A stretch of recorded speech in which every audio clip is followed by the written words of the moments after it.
Welcome to Marketing People Love. If there's one thing that I absolutely love about advertising, it is being able to take a brand and their story and allow them to just punch so hard above their weight to be a challenger brand that breaks through. And today we have Kyle Fredriksen. He is with Supreme Source, owned by American Pet Nutrition, and he's going to share a little bit of his background and how he pulled on his experiences from Walmart, Target, P&G, General Mills, very large backgrounds, to then go to a family-owned company and help Supreme Source grow rapidly. 4 years of growth straight in a category where other top 10 players are either flat or down. He's going to talk about how he and his team decided to take a big swing creatively to get their story out. And he's going to talk a little bit about what he thinks about creating advertising that people love, how they came across the insight that they've used to drive that growth, and how he was able to pull the entire team into supporting what could be a controversial topic or ad that has allowed them to be unforgettable. Kyle, welcome to the show. Awesome. Thank you. Great to be here. So you've had a really incredible journey, which I teed up in the intro, but I want to know, what was it about this particular opportunity that you found calling to you 5 years ago, before you all have grown Supreme Source in such a fantastic fashion in the last couple of years? What was it that was calling out to you about this opportunity, and what did you see in the brand? Yeah. So for me, I grew up in that traditional marketing company. General Mills is known, and P&G both are known for building up marketers and building that foundation, which is awesome. And I learned a ton in those opportunities.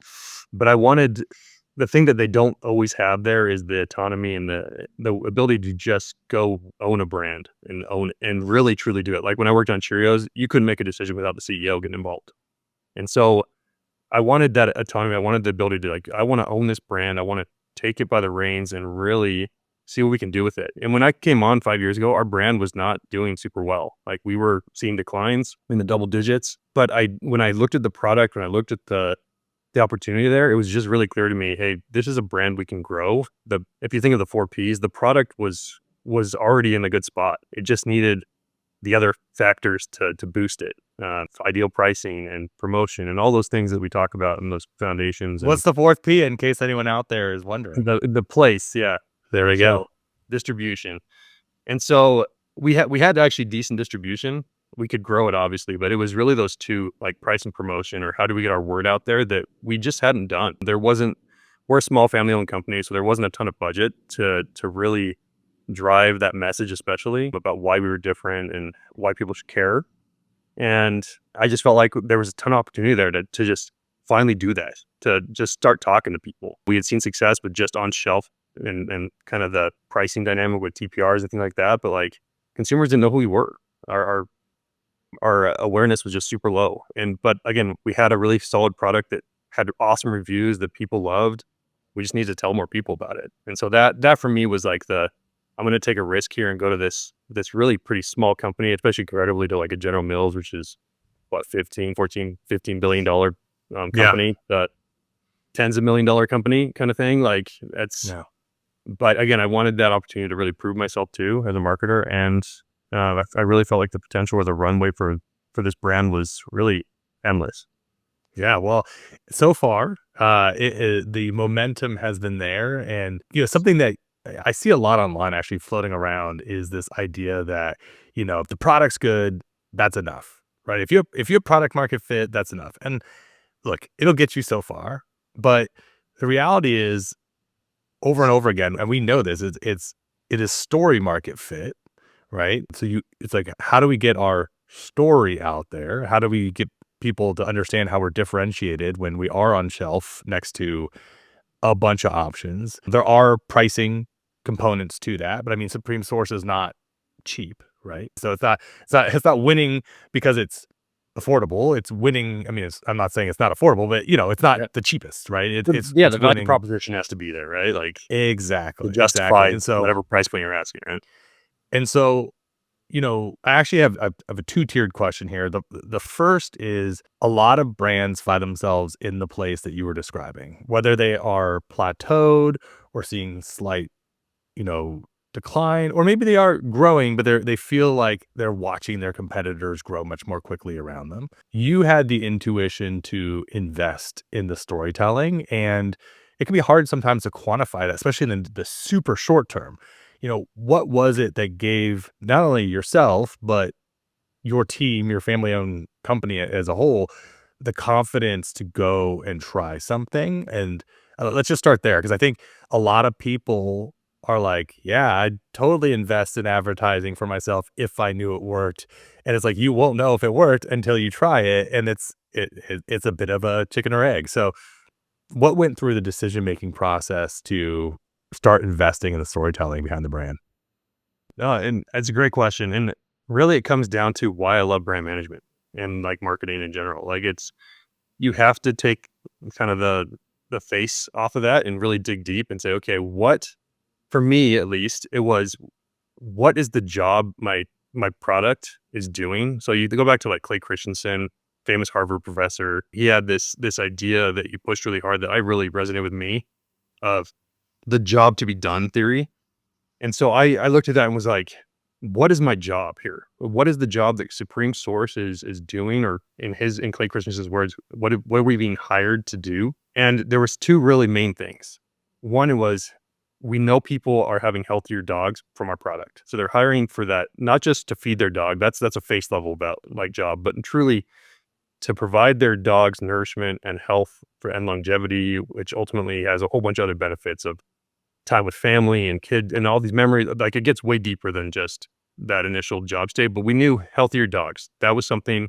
And specifically, we knew that there was this component of our dog food. And if you looked at the reviews, anecdotally, there was a ton of comments on when our dogs eat this food, they poop better. And so we're going, well, that's interesting. Why are people talking about that? And so as we dug into that, and as I got deep into this, Yeah, a lot of digging, Kyle. As you really dug into that poop. Yeah, seriously, right? It's a fun little play. You're the one that said it. You were like, as I dug into it, I really dug deep. I really dug deep into Kyle, bro. That's why it's fun, right? And so anyways, there's a good stat up there that dogs' immune system is 70% of it is in their gut. And so really, if you can get the gut right, you can have a healthier dog. And so for us, we knew our product had that. We have differentiators like seaweed and things that are in our products that really enhance that. So again, we knew we were succeeding in providing that job for consumers.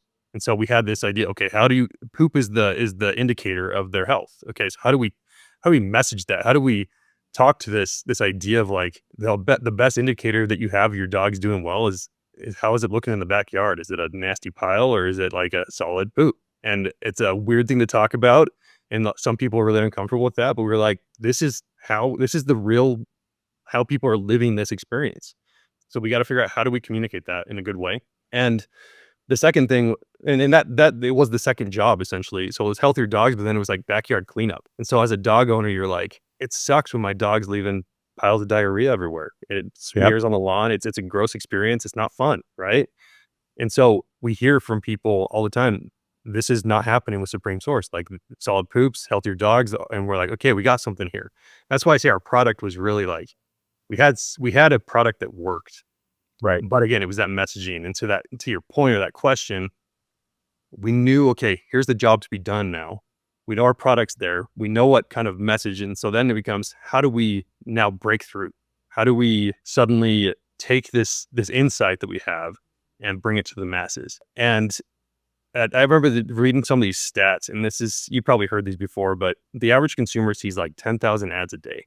Yep. And it's just an unreal amount of stimulus. Like people just constantly being bombarded. And it's to the point where our brains literally subconsciously just get rid of most of the ads. Like we just block them out.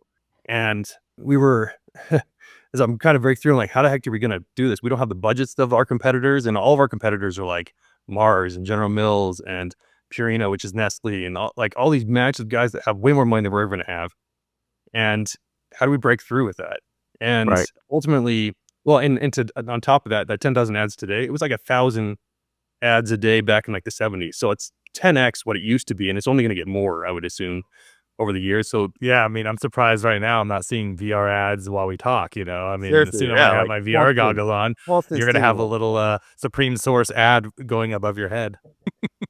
When I share it, I'll make sure I add a few banner ads on Yeah. top. But no, so like that's the challenge, and I think a lot of brands struggle with that. It's like, how are we relevant? Why should I even spend money if I'm one of 10,000, right? Like, Yeah. and Kyle, what?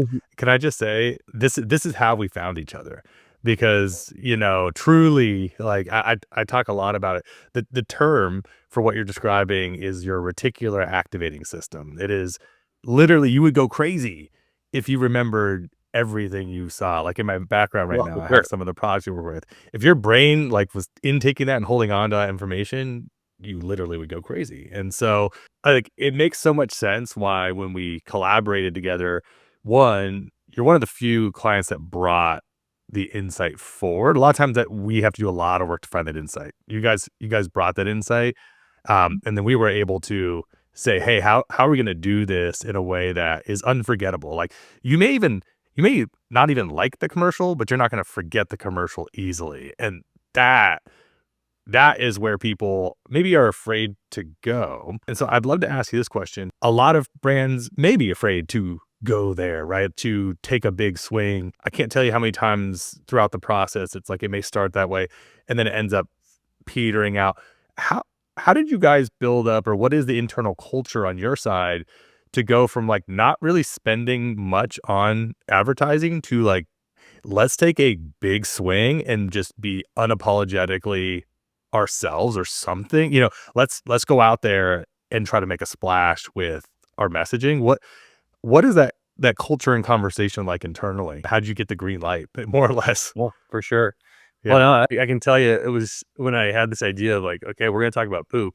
Like that was kind of the first time in my career that I'm going to my boss saying, "Hey, this is what I want to do. How are you feeling about this?" And fortunately, really, it was a matter of like 2 or 3 conversations, and then we were like, "We see that there's something here." Like we looked at the Yeah. insights, the data was there, and I think culturally, I think the benefit of being a small privately owned family owned company is you don't have a lot of layers to jump through. Like I literally was reporting to our CEO, so like I could just go to his office. Hey, this is what I want to do. This is what I think it's going to take. Here's the cost associated. Here's the impact I think it's going to make. What do you think? Like, can we do this? And so there wasn't all that red tape that you deal with in these bigger companies. And I look back at my experience like General Mills. I spent a lot of time there. I love that company. It was a great experience. But there was zero chance I could have gotten an ad like this approved.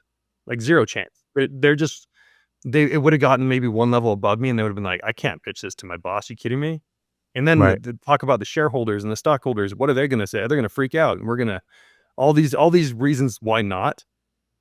And I think we sometimes as marketers do focus on that too much. And it's like the reasons should be like why we should do it. Like the all the benefits as opposed to the reasons why we shouldn't. There's so many reasons why we should.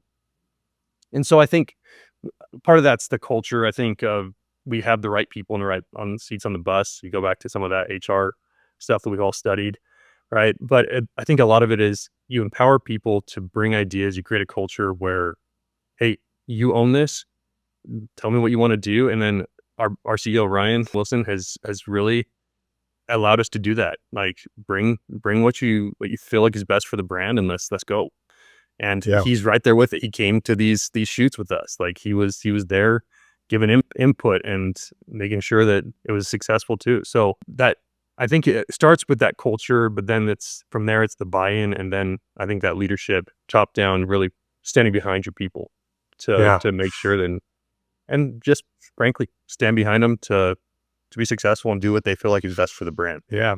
One of the things I find myself saying pretty much weekly to somebody is you can feel them say, "How can I swing for a single but accidentally hit a home run?" Like they're like there's this sort of mindset of like, well, can we do something that wouldn't be a risk, but like have a really big return or a really big reward or really breakthrough? And it's like, no, that's just Yeah, not how this I don't works, think you can. right? It's just that, but I get it. Like we all find ourselves like you know, there's some kind of odd human nature to that thought process, and the more I pay attention to, you know, whether it's the story and life of Walt Disney or even more currently Mr. Beast, who I believe is the modern day Walt Disney. Like there's a certain risk taking sort of like constantly doubling and tripling down that it honestly is both impressive, but I also think most people don't have. And so like I have noticed that the brands that tend to truly break out and aren't just being like they're being grown and not managed are taking some level of risk that they're getting reward for. There's a lot of brands out there that are sort of managing their place in the market. And that happens after you reach a certain level that you For worry sure. that taking risks might shrink your brand rather than grow your brand. And it's interesting to watch people navigate that. I want to ask you, you know, you have this background where you have seen how some of the largest, whether it's the retail side, the holdco companies, now more like family owned, they all approach things differently. But at the end of the day, like you were talking earlier about the job to be done as an advertiser is still fundamentally the same. And I don't know that I can't remember from our conversations if you had pet experience going into this, but something I've always thought is so interesting is that, you know, pets can't talk. They can't tell you what food they want and what tastes good. And so ultimately, all pet food buying is a reflection of the pet parent, how they feel about themselves and the decisions that they're making on behalf of their pets. What has shaped your mindset on messaging to pet parents? How do you go about that thought process of, For sure. you know, your end customer, your actual consumer of it will never actually be the one to choose it. It's their pet parent that does. Yeah, no, it's a fascinating category. Dogs, especially, it's like 70% of consumers have dogs, and most of them view their dogs essentially at the same level as their kids. Like it's not just a member of the family anymore. It's like, no, this is a child to me. Like I want the best for my child. And so my experience has been interesting that I've worked again, like you said, in some major companies that have some number one brands in their categories. But there were two specific ones that I think really have shaped or helped me in this role with pet. And that was I spent some time at P&G on Pampers, which is obviously baby oriented. But similar idea, babies can't talk to you. You don't know what they can cry and they can make indications, but they're not going to tell you what's going on. So similar kind of in that way. And not dissimilar on Cheerios too. Cheerios is mostly a brand that plays in those young kids from like toddler finger food. The first finger food is one of their big things they pushed on for years. And so you kind of have these two dynamics of these are highly emotional categories that people, because it's so important to them. Like I don't want to break my baby. Like I want to make sure I have the right thing for my baby. And I think that same mindset follows through with pets. I remember this insight when I was on Pampers that they had this ridiculous amount of share for newborn babies. It was like from newborn to 6 months, it was like an 80 or 90% share. I don't recall exactly the number, but it was just unreal. You don't see that kind of share in a market, right? And what the insight, at least what they believed, was they had a sampling program at hospitals that had provided all these free diapers. First, your first baby diaper is a Pampers, and then you walk out of that as a new parent with a couple of packs of Pampers in your bag, and like you're now connected on Pampers because parents looked at their kid and they're like, I don't know what I'm doing. If you're a parent, you had that experience. You're like, you're literally giving me a baby. I'm walking out of a hospital. Like I'm in charge of this now. And so they have this emotional experience of, I don't want to break my baby. I don't want to have my baby have like a Yeah. rash or whatever. So We I'm going had something like to that too. It was like we look. never switched off of whatever we walked out of the hospital with. Absolutely. And so Yeah. Yeah. and so for at least like 6 months to a year after their birth, like I'm going to give what the hospital gave me. I know it Yeah. works. And so that share, and then once they kind of got more mature, it was like the swap was to Huggies. It was such an interesting dynamic. That's when Huggies would come in, like a year old baby. Okay, now I'm not going to break my baby. I'm more experienced, that kind of thing. And so I think you have a very similar process going on with pets and dogs, particular, where it's like I want my dog to be healthy. I don't want to break him. I don't want to give him low quality stuff and so I'm relying on what I see in the messaging and honestly, the humanization of pet now, where it's like what appeals to me. And there's all the trends out there with like protein and all these things that we see. that I go, hey, if that's good for me, I'm sure it's good for my dog too. And so that same thought process follows through in that purchase cycle. And you look at our innovation, almost everything we've done the last couple of years has been hugely humanized. Our jerky treats look like human jerky. And so Right. that appeal of like, oh, this looks good to me. And we hear people say all the time, oh, I would totally eat that if I knew it wasn't, if I didn't know it was a dog food, like I Yeah. would probably snack on that. And so we want that because if it appeals to you, it's going to appeal to your dog. And same way with your kids too. It's the same kind of emotional experience to go through that cycle.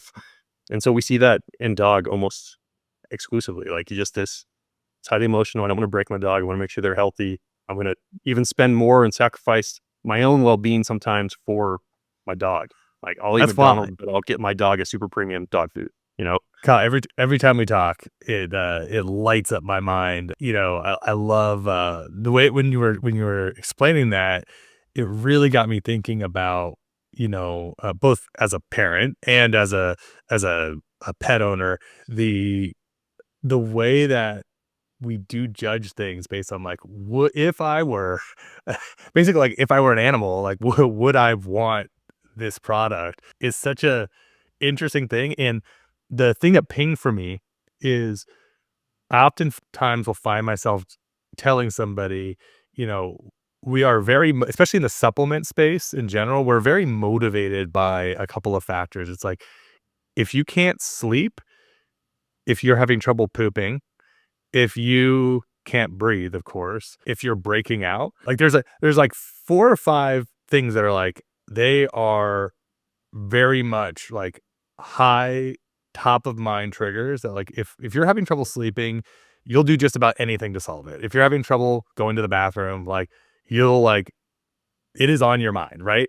And so it's very interesting because I'm now connecting back this idea and this concept of, you know, seeing the warning light of your pet being its stool. Look at me Mhm. finding words that are better than poop. Now poop's But more fun. More. yeah, it's more fun. But like seeing their poop, and I'm realizing like that these ads and commercials that we've been making have been educating people on like, hey, if I'm seeing very, very soft poop and stool, like, there is something I need to Yeah, be there's a thinking problem. about for my dog. There's a problem. And that's a really interesting thought that, like, as humans, we also do that. If there's an issue with our poop, ooh, like, if we can't go or there's an issue, like, that is immediately top of mind. And so I know that's been a massive trigger for change for you all. You guys have been growing quite a bit, and I'm not sure what you can and can't share, but how would you quantify, like, the reality is you guys have been, going into more and more retailers. You've been growing in share. Like, this is working. The playbook you guys have been running has been working. What about all of these past experiences have you drawn on, and what do you see as like I hate to call it the formula, but like, it's not just one thing. The product was there. Like, you gotta have the 4 Ps. You mentioned that. What do you see that's really causing and working towards this growth over the last 4 to 5 years? Yeah. So I can share a little bit on our kind of our growth first. Yeah. So I like the metric of CAGR particularly because it's really easy to grow on a crappy year, and that's a common play. Like, yeah, we're gonna grow 20%, but we were declining 15% last year, right? But if you look at our CAGR over the last 4 years, and I was looking back, we basically started this journey with you guys, and I think my first reached out in like 22, and then our first ads were in early 23, and so in the last 2 3 years, we've been in this journey, and our CAGR over that time has been double digits, anywhere from 15 to 20%. Dollars, units, volume, you name it, we're there. And our category during that time has been flattered down single digits, 2, 3, 5% on those metrics. And so we are literally the exception in the category right now. Of all the major brands, you look at the top 10, 15 brands, we're the only one that grows dollars, units, volume every month. Everybody else maybe gets a unit bump here or there with a promotion, but it's like we are the exception. And I'm really proud of that because I think it's in that CAGR. I love that because You it's should be. grow on growth is not easy. And I think it just shows, like we talked about, those 4 Ps are working. And Yeah. to the, like, what I pull on now, like, I think there's, or that formula to your question, I think there's a bunch of things that are working well for us right now. I think the product, again, was good, but I think that messaging was really important. And something that's really unique about the message, and we do, it's like you said, we talk about poop. We have a poop competition in our ads kind of thing. Even people that don't like our ads, that are offended per se by talking about poop or uncomfortable with that, when the few complaints, and we haven't gotten very many, but the couple that we do get, people will be like, I'm tired of hearing of how good your dog poops. And I go, even if you didn't like my ad, you understood my value proposition. You understood exactly what I was trying to tell you. And I'll take that. So when your dog actually has problems, you'll think of us. Right. And so, like, I'm not opposed to them being uncomfortable for a little bit, because it sticks in their brain.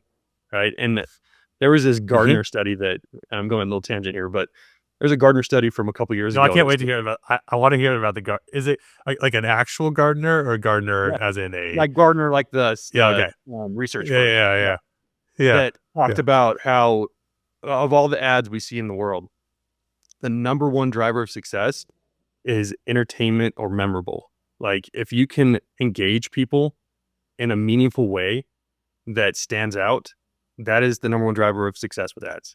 And you look at my category with, and again, this is still alluding to your, like, that formula. I think one of the big reasons we're seeing success is you look at our competition, and you copy and paste every dog commercial you've ever seen, the logo, and you wouldn't tell a difference.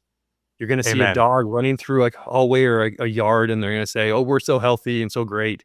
You should look how shiny their coat is." Totally, it totally generic, just the same kind of benefits. And then you have ours, where it's like, first shot is a pile of pixelated poop, right? Like, it's like, that's why it's very unexpected, right? And it kind of gets people to go, say, what did I just see, right? But then they pay attention, and the story is there, and we follow that up with the second ad with you guys, where that continues that story. But, like, the message is very, very clear that, hey, if you buy our food, your dogs are going to have good poop, which means they're going to be healthier and live longer, and you're going to have, and you get all the benefits that we talked about earlier. And so that's definitely a big piece of this success, is we've communicated in a way that resonates with people. And like anybody that's ever been in a business like this, once you get the ball rolling, that momentum, you start to get those wins, because our numbers are so good. We're starting to get the distribution, right? And we can say, but if you look at our split of, like, velocity versus distribution, which are those key metrics, turns or distribution, right? Both of those are essentially a 1-to-1 ratio the last 4 years. Both of them are on a trajectory of growth, and they just keep compiling on top of each other, which is obviously what you want. And that's pretty rare. Typically, that's an inverse relationship. And so to have both of them on a growth trajectory now 4 years running, like that is awesome. And so distribution is what it is, right? Like, this placement, you're going to get that with retailer meetings and whatever.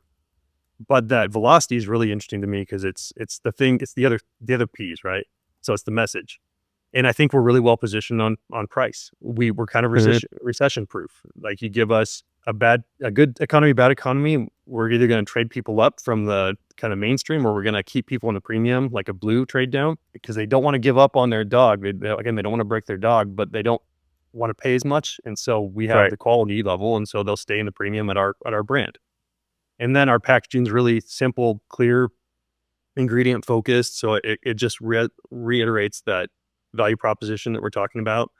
And so I think it's not one thing, but it's really that combination. And that's always been my approach, is holistically, you have to take a surround approach to marketing. You can't just focus on one thing. You have to kind of hit it from all angles. And we do that all the time. That is the, I wouldn't call it special sauce, but that's the formula that I use. It's like, how do we give that holistic circle approach to communicating with consumers? So let me ask you this as kind of a closing out question: is you mentioned, hey, as a brand, you kind of have to do it all to win, and that is true.